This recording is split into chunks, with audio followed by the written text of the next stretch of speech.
নমস্কাৰ এই মুহূৰ্তত আমাৰ হাতত আহি পৰিছে কেইবাটাও বিগ ব্ৰেকিং নিউজ দিবলৈছো এই মুহূৰ্তৰ এটা বিগ ব্ৰেকিং নিউজ কৃষিৰ প্ৰতি যুৱ প্ৰজন্মক আকৰ্ষিত কৰিবলৈ ৰাজ্য চৰকাৰৰ নতুন পদক্ষেপ যদি শিক্ষিত যুৱক যুৱতী কৃষি খণ্ডত জড়িত হয় তেন্তে 1 লাখ টকাকৈ লাভ কৰিব লগতে কৃষি বিভাগৰ আঁচনিসমূহ প্ৰদান কৰাৰ ব্যৱস্থা কৰিব ৰাজ্য চৰকাৰে এই বছৰৰ পৰা প্ৰদান কৰা হ'ব মুখ্যমন্ত্ৰী কৃষক উৎকৰ্ষ বঁটা এই বছৰত 1000 শিক্ষিত কৃষকক দিয়া হ'ব এই বঁটা 5 বছৰত লক্ষ্য হ'ব 10000 শিক্ষিত কৃষক সৃষ্টি কৰা এইদৰে সংবাদমেল যোগে ডাঙৰ ঘোষণা কৰিলে মুখ্যমন্ত্ৰী ডক্টৰ হিমন্ত বিশ্ব শৰ্মাই দিবলৈছো এই মুহূৰ্তৰ আন এটা বিগ ব্ৰেকিং নিউজ উজনি অসমৰ শিৱসাগৰ জিলাত বান সাহায্য বিতৰণৰ সময়ত অসমীয়া মহিলাই AIUDA প্ৰধান বদৰুদ্দিন আজমলৰ ভৰিত ধৰা ভাইৰেল ভিডিঅ'ক লৈ এইবাৰ সংবাদমেল যোগে মুখ্যমন্ত্ৰী ডক্টৰ হিমন্ত বিশ্ব শৰ্মাই প্ৰতিক্ৰিয়া প্ৰকাশ কৰিছে মুখ্যমন্ত্ৰী ডক্টৰ হিমন্ত বিশ্ব শৰ্মাই কয় যে এজন অসমীয়া হিচাপে আজমলৰ সেই ভিডিঅ'টো চাই মোৰ বৰ বেয়া লাগিছে ই স্বাভাৱিকতে কাৰো বাবে এক ভাল লগা দৃশ্য নহয় আৰু ই সকলোকে দুখী কৰিব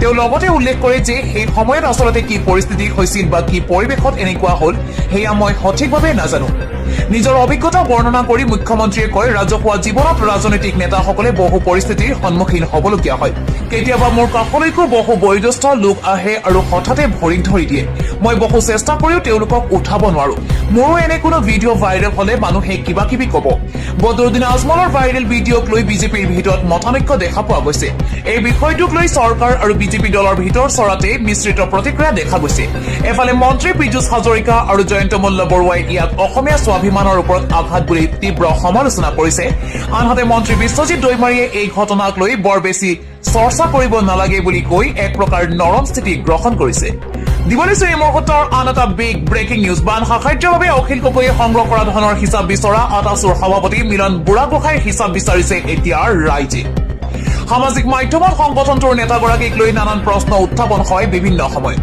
আনকি মুখ্যমন্ত্ৰীৰ নামতো তেওঁ ৰাজনৈতিক সুবিধা দিয়াৰ নামত দালালি কৰাৰ অভিযোগ উত্থাপন হৈছিল সেই সন্দৰ্ভত ভাইৰেল হৈছিল এটা ভিডিঅ' ক্লিপো যাৰ বাবে তেওঁ বহুদিন আত্মগোপন কৰি আছিল 18 জুলাইত মিলন বুঢ়াগোহাঁইয়ে ফেচবুকত এখন নতুন স্কৰ্পিঅ' বাহনৰ সৈতে ফটো পোষ্ট কৰিছিল পোষ্টটোত তেওঁ লিখিছিল যে কাৰ্নিভেলত উঠি আমনি লগাৰ বাবে নতুন বাহনখন লৈছো ইয়াৰ পিছতেই সামাজিক মাধ্যমত প্ৰশ্ন উত্থাপন হৈছে নতুন বাহনখন ক্ৰয় কৰিবলৈ ধন ক'ৰ পৰা আহিল বিশেষকৈ শিৱসাগৰৰ ভয়ংকৰ বানৰ প্ৰায় এমাহ পূৰ্বে লাখ লাখ টকীয়া বাহন ক্ৰয় কৰাক লৈ একাংশ লোকে তেওঁৰ ওচৰত হিচাপ বিচাৰিছে কেৱল সেয়াই নহয় মিলন বুঢ়াগোহাঁইৰ বিৰুদ্ধে বিভিন্ন সময়ত ধন ধাৰে লৈ ঘূৰাই নিদিয়াৰ অভিযোগো আছে দিবলৈছো এই মুহূৰ্তৰ আন এটা বিগ ব্ৰেকিং নিউজ ক্ষমতাই মূৰত ধৰিলে বিজেপি বিধায়কৰ কন্যাৰ মন্দিৰত শাৰী পাতিবলৈ দিয়াৰ বাবে আৰক্ষীক প্ৰচণ্ড চৰ দিলে বিজেপি বিধায়কৰ কন্যাই ৰাজহুৱাভাৱে অশ্লীল ভাষাৰে গালি গালাজ কৰ্তব্যৰত আৰক্ষী বিষয়াক সাধাৰণ জনতাৰ লগত শাৰী পাতিবলৈ দিয়াটোৱেই ভুল হ'ল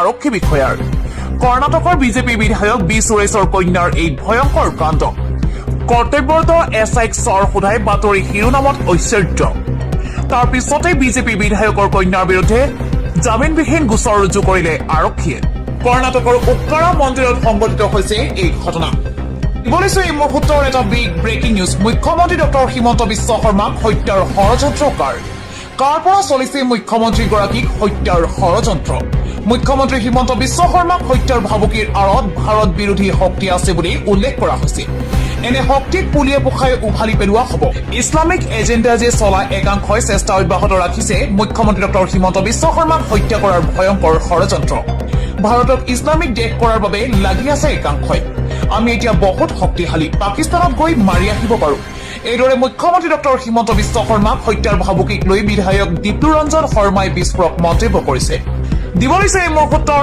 আন এটা বিগ ব্ৰেকিং নিউজ অবৈধ কয়লা খননক আইনী সুৰক্ষা দিছে মুখ্যমন্ত্ৰী ডক্টৰ হিমন্ত বিশ্ব শৰ্মাই বুলি বিস্ফোৰক মন্তব্য কৰিছে গৌৰৱ গগৈয়ে কয় যে আদানী আম্বানী কাৰ্বি আংলঙত খনন চলোৱাৰ সুবিধা প্ৰদানৰ লক্ষ্য হিমন্ত বিশ্ব শৰ্মাৰ আদানী আম্বানীৰ বাবে ইকনমিক সেন্সিটিভ জোন সলনি কৰিব বিচাৰিছে কাৰ স্বাৰ্থত কাজিৰঙাৰ পৰিসৰ হ্ৰাস কৰিব বিচৰা হৈছে কাজিৰঙাৰ পৰিসৰ হ্ৰাস কৰিলেই বন্যপ্ৰাণীৰ স্থান হ্ৰাস হ'ব আৰু বানপানীৰ সময়ছোৱাত কাজিৰঙাৰ জীৱ জন্তুৰ হাহাকাৰ হ'ব উজনি অসমৰ প্ৰলয়ংকাৰী বানৰ পিছতো শিক্ষা লোৱা নাই হিমন্ত বিশ্ব শৰ্মাই কোনো কাৰণতে কাজিৰঙাৰ জৈৱ বৈচিত্ৰ্য ধ্বংস কৰিবলৈ নিদিয়াৰ হুংকাৰ গৌৰৱ গগৈৰ কাৰ্বি আংলঙৰ পাহাৰ আদানীক গতাব বিচাৰিছে চৰকাৰে কাজিৰঙাৰ পৰিসৰ হ্ৰাসৰ বিৰুদ্ধে বৃহৎ প্ৰতিবাদ সাব্যস্ত কৰিছে কংগ্ৰেছে দিব লৈছো এই মুহূৰ্তৰ আন এটা বিগ ব্ৰেকিং নিউজ। চৰকাৰী চাকৰিৰ বাবে প্ৰস্তুতি কৰি থকা সকলৰ বাবে এটা অত্যন্ত দুখ খবৰ। 2024 অসমত প্ৰদান কৰা নহয় নতুন নিযুক্তি। এই বৰ্ষত কেৱল পদোন্নতিৰহে ব্যৱস্থা কৰিব ৰাজ্য চৰকাৰে। পদোন্নতি কৰিলেহে খালী হ'ব অসমত নতুন পদ। 2027 বৰ্ষতহে নতুন পদ মুকলি কৰা হ'ব। 2027 বৰ্ষতহে দিয়া হ'ব নতুনকৈ নিযুক্তি। এইদৰে সংবাদমেল যোগে ঘোষণা কৰিলে মুখ্যমন্ত্ৰী ডক্টৰ হিমন্ত বিশ্ব শৰ্মাই। দিব লৈছো এই মুহূৰ্তৰ আন এটা বিগ ব্ৰেকিং নিউজ। গৌৰৱ গগৈৰ বাবে কংগ্ৰেছ দল পচিছে। গৌৰৱ গগৈ সাংঘাতিক সাম্প্ৰদায়িক তথা ফাল্টু মানুহ। ৰকিবুল হুছেইন কংগ্ৰেছৰ সভাপতি হোৱা হলে কংগ্ৰেছৰ আজিৰ এই পৰিস্থিতি নহলহেঁতেন। ৰকিবুল হুছেইন হ'ব লাগিছিল কংগ্ৰেছৰ সভাপতি। মুছলমান হোৱা নাই ৰকিবুল হুছেইন, কংগ্ৰেছৰ সভাপতি নহল। কুস্তি লগালেও 2 ৰাউণ্ড 3 ৰাউণ্ডৰ ভিতৰত ৰকিবুল জিকি যাব। কংগ্ৰেছে আমাক বহুত গাদ্দাৰী কৰিছে। নগাঁও লোকসভা নিৰ্বাচনতো আমি কংগ্ৰেছক সহায় নকৰো। নগাঁৱত কংগ্ৰেছে মুছলমানৰ প্ৰাৰ্থিত্ব দিবই নোৱাৰে। মুছলমানক প্ৰাৰ্থিত্ব দিলেই কংগ্ৰেছ পাৰ্টি ভাঙি যাব। কংগ্ৰেছ আৰু গৌৰৱ গগৈৰ বিৰুদ্ধে এনেধৰণে আক্ৰমণাত্মক মন্তব্য কৰিছে মৌলানা বদৰুদ্দিন আজমলে। দিব লৈছো এই মুহূৰ্তৰ আন এটা বিগ ব্ৰেকিং নিউজ। এইবাৰ কংগ্ৰেছ নেত্ৰী ছোনিয়া গান্ধীক কঠোৰ সমালোচনা কৰিছে মুখ্যমন্ত্ৰী ডক্টৰ হিমন্ত বিশ্ব শৰ্মাই।